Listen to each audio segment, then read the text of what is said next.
भगवान परमानंद प्रदान करेंगे। जब तक बुरा लगता है तब तक साधन करो और उस बुराई को सह जाओ।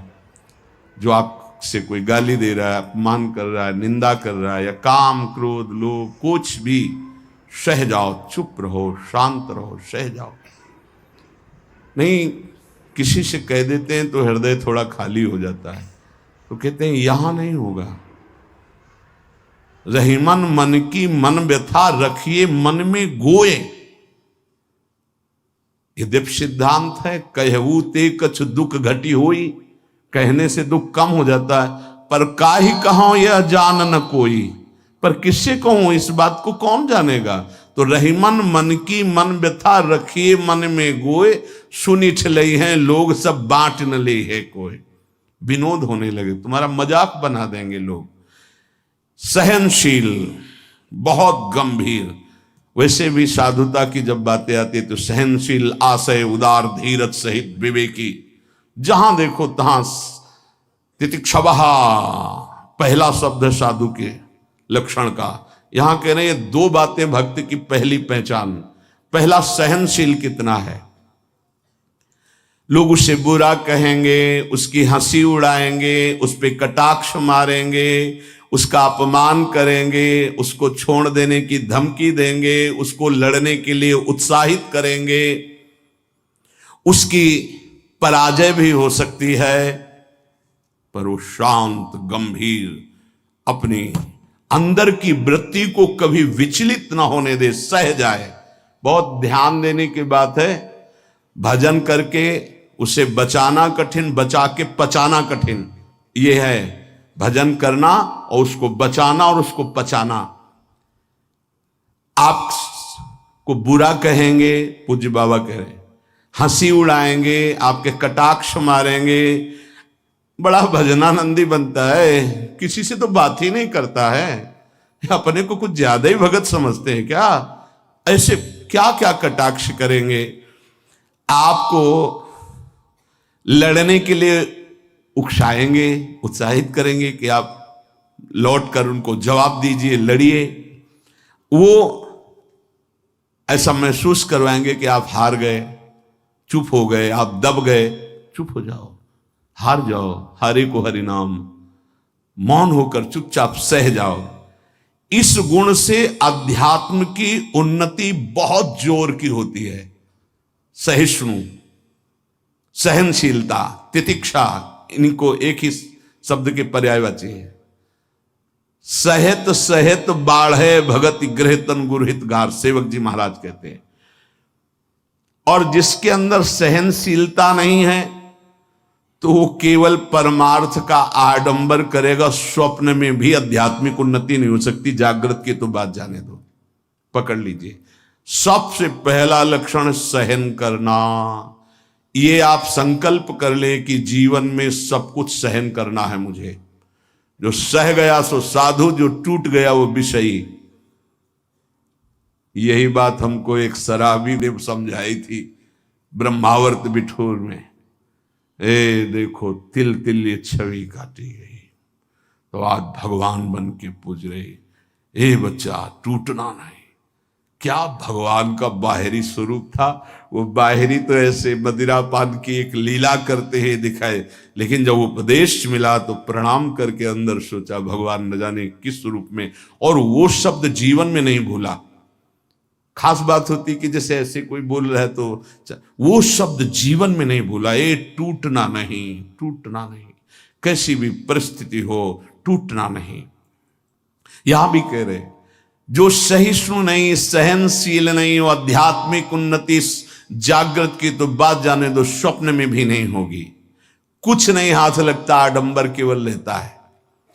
अतः भक्त को अधिक से अधिक नाम जप के द्वारा ये शक्ति बढ़ानी चाहिए सहन करने की। कितना भी कुछ भी अंदर कोई विकार, मनोवेग, वाणी वेग, उदर वेग, जनेन्द्रीय वेग, कोई भी वेग, सब चुपचाप सह जाओ। ये मार्ग है सहन करने का, सहन करने का। भगवत प्राप्ति का जो मार्ग है वो सहन करने का मार्ग है। शांत, अपने मन की बात किसी से भी मत कहो, कहो तो केवल प्रभु से कहो अगर कहना ही है, नहीं तो कहने की जरूरत नहीं, वो देख रहे हैं, उन्हीं का विधान रचा हुआ है, उनसे क्या कहना। वो भोरी सखी का एक पद में है ना, दिल दे करके दिल की सुख दुख की बातें क्या कहना, जब दिल ही दे दिया तो क्या सुख दुख की बातें कहना।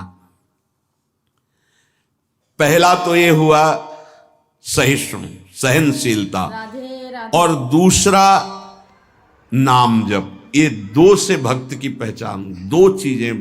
निरंतर नाम जप हो रहा है कि नहीं, हर प्रकार के आक्रमण को आप सह रहे हैं कि नहीं, बस यही भक्ति की पहचान। और तो सब लक्षण आ ही जाते हैं। नाम में जितनी अधिक शक्ति है उतना कोई वर्णन ही नहीं कर सकता, इतनी अधिक अचिंत शक्ति नाम में है। नाम में जितना मन लगाओगे तो तुम्हारा मन निर्मल और तुम्हारा बल बढ़ता जाएगा और वो निर्बल होता जाएगा। दोनों बात समझ लो, मन निर्मल और निर्बल। निर्बल तुम्हारे अधीन। अभी क्या है, मन बलवान और हम उसके अधीन हैं, और मन मलिन तो हमको संसार में फंसा रहा है।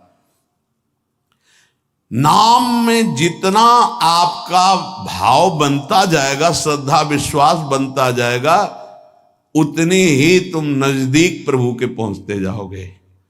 भजन करना कठिन, करके बचाना कठिन, पचाना एक सूत्र केवल, सब कुछ सहन करना है जीवन में।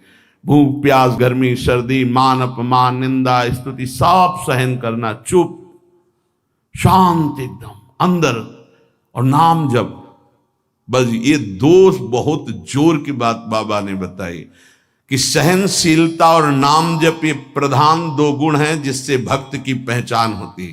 तो हम अंदर अपने करें, दूसरों पे नहीं, अपने अंदर कितना नाम जप कर रहा, हम कितना सहनशील है।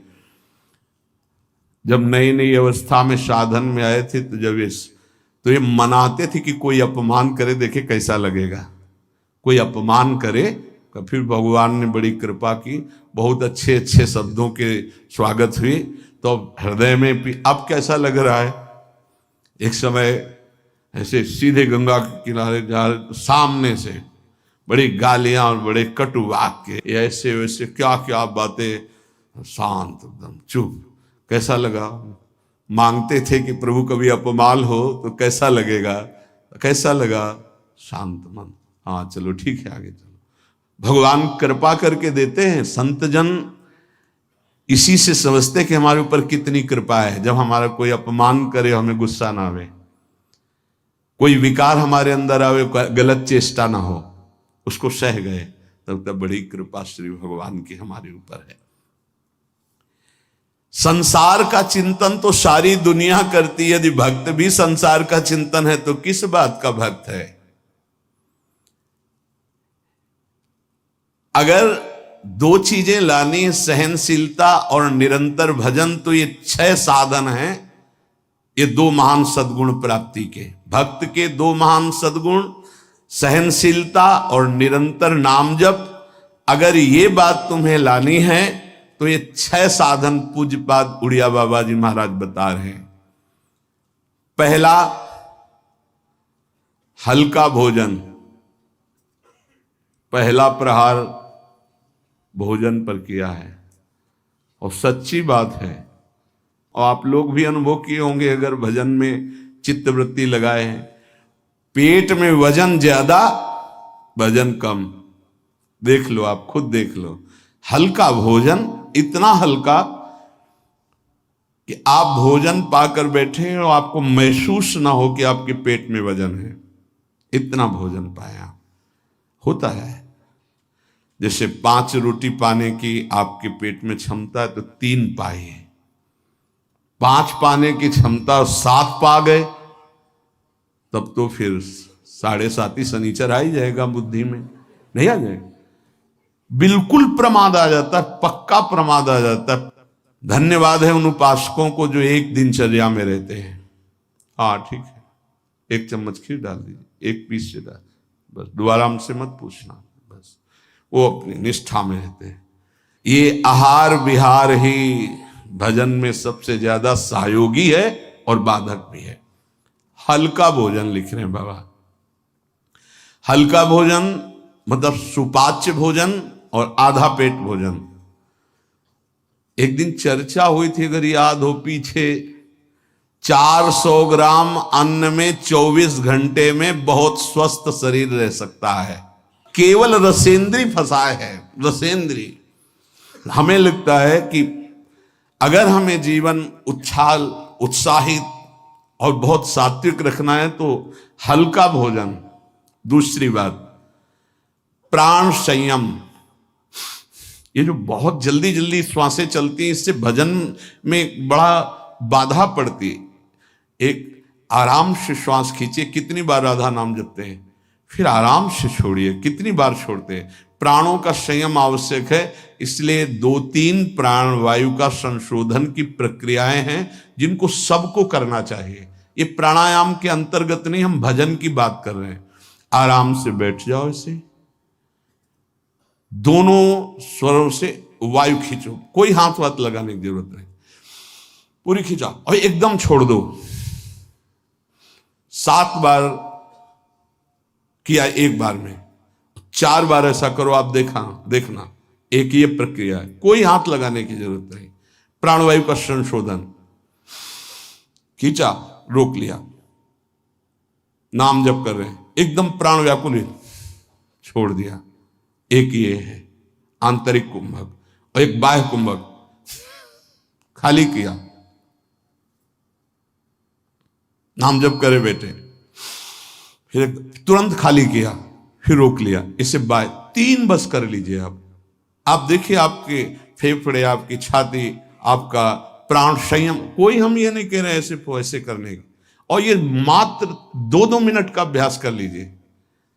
क्या जाता है ऐसे आराम से बैठ के, कोई जान भी नहीं रहा कि आप प्राणवायु का संशोधन कर रहे हैं, पर मेरुदंड सीधी होनी चाहिए।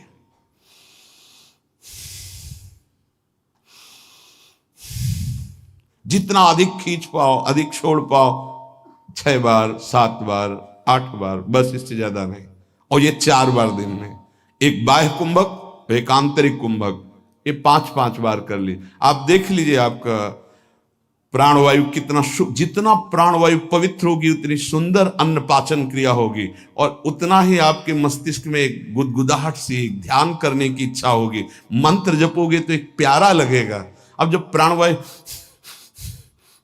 किसी के देखो ना, एकदम अगर एकांत कमरे में हो तो ऐसा लग रहा है जैसे धौंकनी चल रही, क्योंकि स्थूल प्राणवायु है, उसकी आवाज अलग ही सुनाई देगी।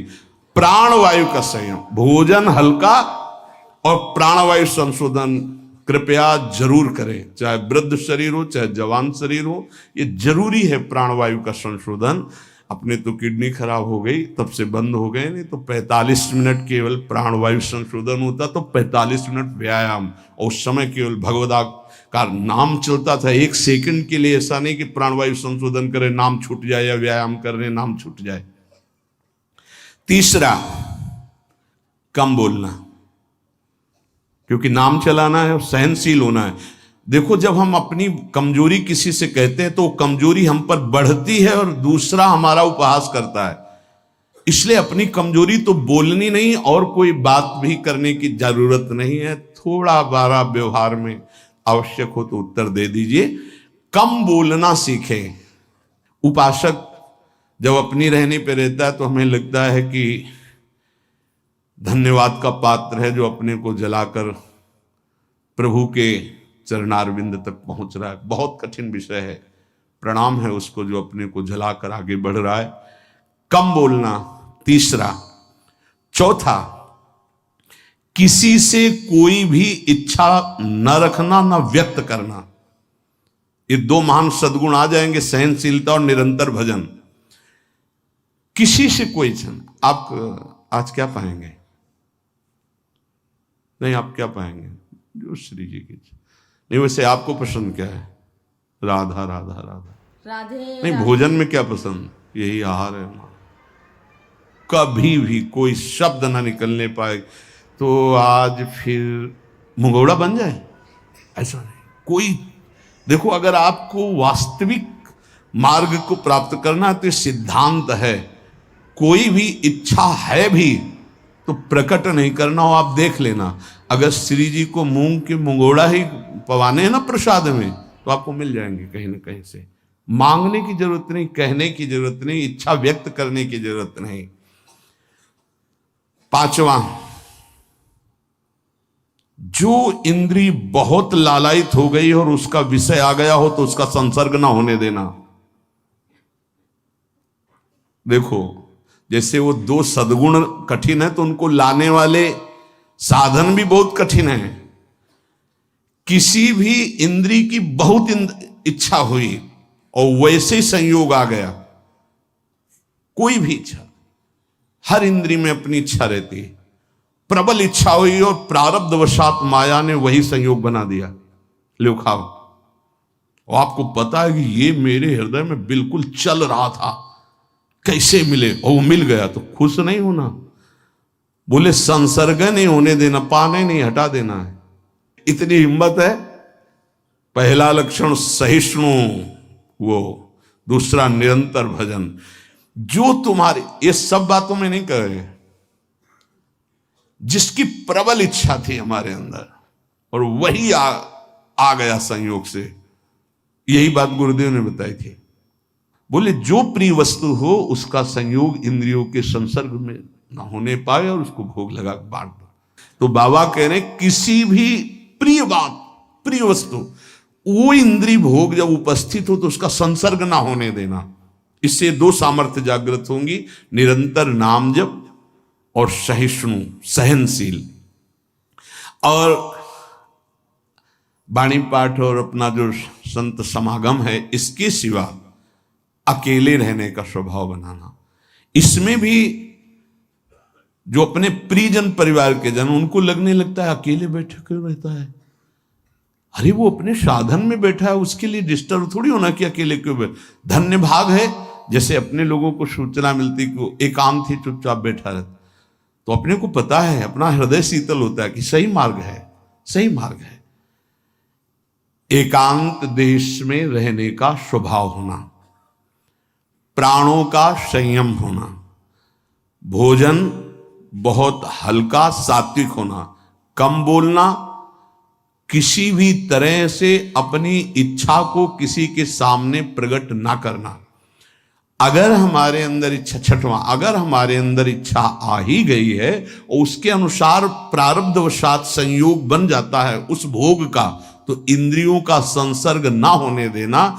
इन 6 साधनों से ये 2 बात महान भक्त के अंदर आ जाएंगी कि वो सहनशील हो जाएगा और उसका निरंतर नाम जप चलने लगेगा। भक्त वही है जो प्रभु के नाम को परम धन, परम जीवन मानता है और हर समय ऐसे नाम जप में लगा रहता है जैसे संसारी पुरुष धन कमाने में। जो जितना भगवान नाम का संग्रह कर लेगा वो उतना ही उच्च भावना वाला बन जाएगा। भक्ति से क्या मिलता है जानते हो? भाव की ऊंचाई। बाजार में वस्तु का अगर भाव ना हो तो सड़ती रहती है, ऐसे ही भक्ति से भाव प्रकट होता है। भावहीन पुरुष सड़ता रहता है, नरकों में दुर्गति होती रहती है। अगर मनुष्य शरीर में भी है, वो विविध प्रकार की दुर्वासनाओं से सड़ता रहता है, जलता रहता है। और भक्त भावोत्सवेन भजताम रस काम धेनु, भाव में डूबा आनंद मगन रहता है। ये भाव कहां से आता है? जितना नाम रूपी धन एकत्रित करोगे उतना ही महंगा भाव आपके अंदर आ जाएगा। बोले ये तो प्रिया प्रीतम की लीला में डूबे रहते हैं, भाव कहां पहुंचा दिया? अभी कहां है? काम भाव, क्रोध भाव, लोभ भाव, अभी तुम्हारा भाव गिर गया। भाव उठाओ तो बोले कहां है? बोले प्रिया प्रीतम के भाव में। बोले ये कहां है? बोले काम भाव में, क्रोध भाव में, लोभ भाव में। भाव ही सब कुछ है। भगवान को पुकार करके साक्षात सामने प्रकट करने की सामर्थ्य भाव में ही है। भाव पूरित टेर ही करती मुझे लाचार है, भाव बिन सुनी पुकारे मैं कभी सुनता नहीं। बात ध्यान करो, भाव सारा। और ये भाव कहां से आता है? पूज्य उड़िया बाबा कह रहे जो भक्त जितना अधिक नाम जप कर लेता है उतना ही बढ़िया भाव उसका बन जाता है। जो नाम कीर्तन पर विश्वास करता है कि नाम कीर्तन कर रहा हूं तो मेरे प्रभु यहीं बैठे सुन रहे हैं, भक्त का सदैव ऐसा भाव रहता है। मैं पद गायन कर रहा हूं, मेरी प्रियालाल मुस्कुरा रहे हैं, वो सुन रहे हैं। बाणी श्री ध्रुवदास जी की सुन जोरी मुस्कात। अगर तुम्हें भाव नहीं आ रहा तो आचार्यों ने लिखा है कि जब 42 लीला गाई जाती है तो जोरी प्रिया प्रीतम परस्पर देखकर मुस्कुराते हैं और गायन और श्रवण करने वाले उपासकों पर कृपा करते हैं। जो सांसारिक पुस्तकों को, समाचार पत्र को और विलासिता भरी काम भरी बातों जिसमें लिखी हुई ऐसी पुस्तिकाओं को जो पढ़ते हैं वो कभी भक्त नहीं बन सकते। बाबा के समय मोबाइल नहीं चला था 60-70 वर्ष पहले। ये तो 35 वर्ष बहुत हुए होंगे, नहीं मोबाइल को भी लिख देते, क्योंकि उस समय पत्रिका ही गंदी बातों की लिखा पढ़ी वाली बातें पढ़ी। अब तो मोबाइल वाली बातें हैं। वो भक्त नहीं हो सकता जो गंदी बातें देखता है। नहीं, आपको तो अपनी वृत्ति पवित्र करनी, बचानी है। बहुत सावधानी की जरूरत है। एक छोटा सा बच्चा 13 वर्ष का, एकांतिक में, बहुत सुलझा व्यक्तित्व, अवस्था 13 वर्ष की, व्यक्तित्व बहुत सुलझा। जब वो अपने संयम की बात तो हम कहा भाई मोबाइल तो नहीं रखते, उनका लैपटॉप रखते, तो हम कहा उसमें भी वही गलती होती है क्या? क्योंकि कभी हमने तो बोले हाँ सर्च करके वैसे किया जा सकता है। तो उनका फिर तो गलती होने की संभावना है। बोले हो चुकी गलती, अब संभाल लो। छोटे छोटे बच्चों में गलती कराने की सामर्थ्य इस मोबाइल लैपटॉप में है। विश्वास कीजिए बहुत बढ़िया समय है, निकल चलो। ये माया फंसाने के लिए सब सूत्र फेंकेगी, आपको फंसना नहीं है। कोई सुख नहीं, केवल जलन, केवल अशांति, केवल समय नष्ट होना। भक्त वही है जिसको भगवान से भी अधिक संत महात्मा प्यारे लगे। सातो सम मुहिमे जग देखा, भगवान श्री राम कह रहे हैं सबरी जी के सामने, सातो सम मुहिमे जग देखा मोते अधिक संत। पूज्य बाबा कह रहे हैं भक्त वही जिसे संत, भक्त, महात्मा भगवान से भी बढ़कर प्यारे लगे। आज राम जी के प्यारे हमें मिल गए, आज श्याम जी के प्यारे में, आज प्रियाजू के प्यारे मिल गए। वैकुंठ प्रिय दर्शना दुर्लभो मानुषो देहो देहि नाम क्षण भंगु रहा तत्रापि दुर्लभम मन्नेत वैकुंठ प्रिय दर्शनम। आहा, भगवान के प्यारों के दर्शन प्राप्त होना। भक्त वही है जिसकी जिह्वा हर समय नाम जप में लगी रहती है और बातों के लिए वो मूक हो गई है। नारायण हरि भजन में पांचों न सुहाग, जो सच्चाई से मार्ग में चल रहा उसको अच्छा ही नहीं लगता। विषय भोग, निद्रा, हंसी, जगत प्रीति, बहु बात नहीं अच्छा लगता। भक्त वही है जो अपने चित्त को सुरक्षित रखता है। लोग और सब बाहरी वस्तुओं को सुरक्षित रखने की चेष्टा करते हैं पर चित्त को गंदा कर देते हैं। गंदा चित्त, गलत चिंतन।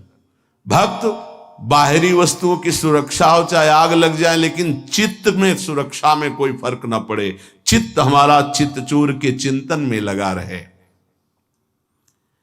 जहां तक बन सके अपने चित्त को बचाने की कोशिश करो। साधक अपने चित्त को सुरक्षित रहता है, अपने चिंतन को सुरक्षित रखता है। वही साधक है जो चिंतन को सुरक्षित रखे। और कोई परवाह नहीं सुरक्षा रहे या ना रहे, चित्त सुरक्षित है तो निरंतर चिंतन का प्रभाव भगवत साक्षात्कार करा देगा। भक्त वही है जो प्रभु से केवल प्रभु को मांगता है। ध्यान दीजिए, भक्त वही है जो प्रभु से केवल प्रभु मांगता है कि आप चाहिए आप, हमें और कुछ नहीं चाहिए, बस आप मेरे हैं, मैं ऐसा मस्त रहूं, बस ये हमें चाहिए और कुछ नहीं।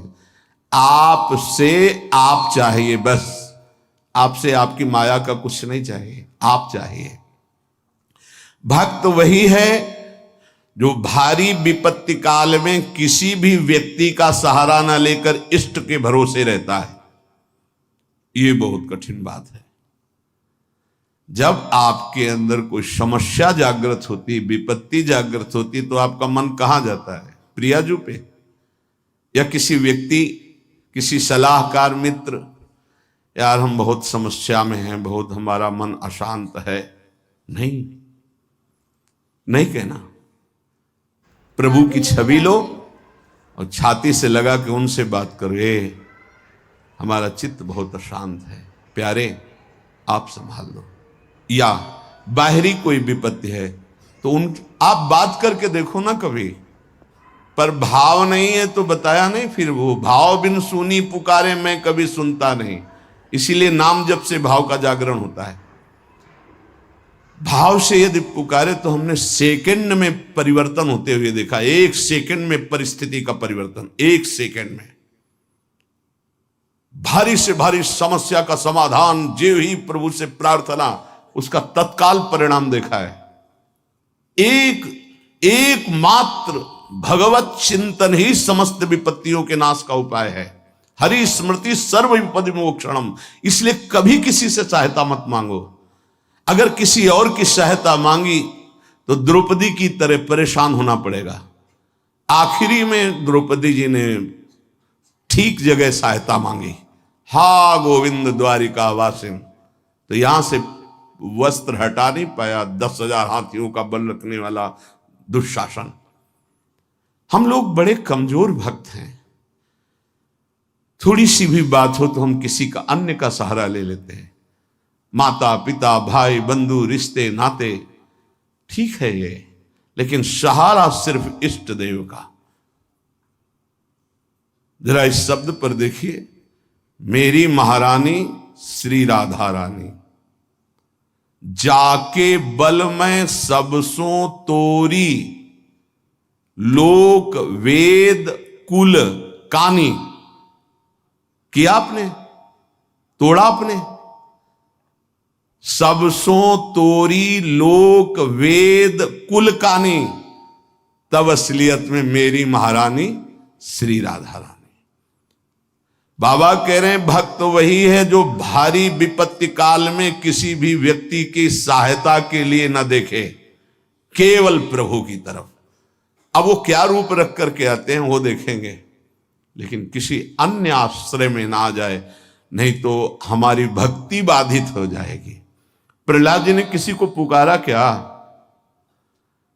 किसी भक्त के जीवन में देखो, किसी के पास गए क्या हाथ जोड़ के कि जमींदार या बादशाह या किसी कि आप हमारा सहयोग कर दो?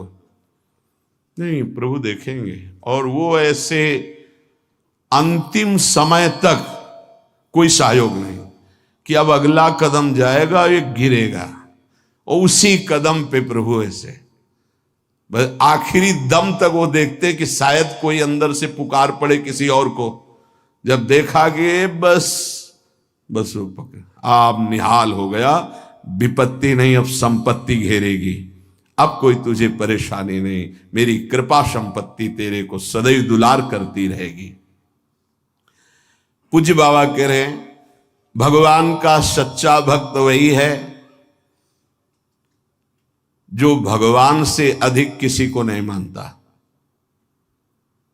जड़ चेतन मनुष्य पशु पक्षी लोक लोकांतर मानता है तो सबको भगवत में मानता है, भगवान से बढ़कर किसी को नहीं मानता। फिर तुम किसी को अपना या पराया कैसे कह सकते हो? जब तुम श्री भगवान के हो तो तुम्हारा अपना कौन है? जब तुम श्री भगवान के हो, सम्मे भगवान है, तो पराया कौन है? ये सूक्ष्मता समझिए। तुम भगवान के भक्त होकर किसी और को अपना कहते हो या किसी को पराया कहते हो, तो अभी सही भक्ति नहीं आई। ना कोई अपना और ना कोई पराया। कबीरा खड़ा बाजार में सबसे पूछे खैर, ना काहू सो दोस्ती और ना काहू सो बैर। ना कोई अपना और ना कोई पराया। यदि तुम किसी को बुरा कहते हो और किसी को भला कहते हो तो राधे राधे। तो आपको ये वीडियो पसंद आया तो please like share comment subscribe कीजिएगा। धन्यवाद। राधे राधे।